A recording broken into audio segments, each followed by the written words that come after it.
യുവതാരം സോണൽ ദിനൂഷയുടെ ഉജ്ജ്വല ബാറ്റിംഗ് പ്രകടന മികവിൽ ഇന്ത്യക്കെതിരെയുള്ള രണ്ടാം ക്രിക്കറ്റ് ടെസ്റ്റിൻ്റെ മൂന്നാം ദിനത്തെ കളി അവസാനിക്കുമ്പോൾ ശ്രീലങ്ക 265-ന് 8 എന്ന നിലയിൽ.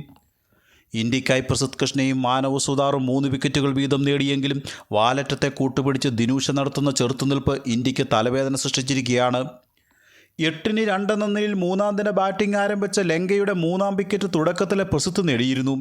പിന്നീട് പസന്തു സൂര്യബണ്ടാര കമിന്ദു മെൻഡിസ് സഖ്യം സ്കോർ 100 കടത്തിയെങ്കിലും 87 റൺസിൻ്റെ ഈ കൂട്ടുകെട്ട് പ്രസിദ്ധ് തന്നെ പൊളിച്ച് 4-ാം ലങ്കൻ വിക്കറ്റും വീഴ്ത്തി.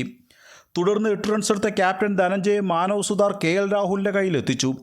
പിന്നീട് 80 റൺസ് നേടിയ സൂര്യബണ്ടാരയെ ജഡേജ പുറത്താക്കിയതോടെ 6-ാം ലങ്കൻ വിക്കറ്റും നിലംപൊത്തി. അടുത്ത ഓവറിൽ സിറാജ് ഡിക്കവലിയെ സംപൂജനാക്കി മടക്കി അയച്ചതോടെ ലങ്ക 173-ന് 7 എന്ന നിലയിലെത്തി. എന്നാൽ 8-ാം വിക്കറ്റിൽ നുവാന്തയ്ക്കൊപ്പം 24 ഓവറോളം ബാറ്റ് ചെയ്ത ദിനൂഷ ഒരിക്കൽ കൂടി ഇന്ത്യക്ക് വെല്ലുവിളി ഉയർത്തി. 74 ബോളിൽ 18 റൺസ് എടുത്ത നുവാന്തയെ മാനവ് സുതാറാണ് പുറത്താക്കിയത്.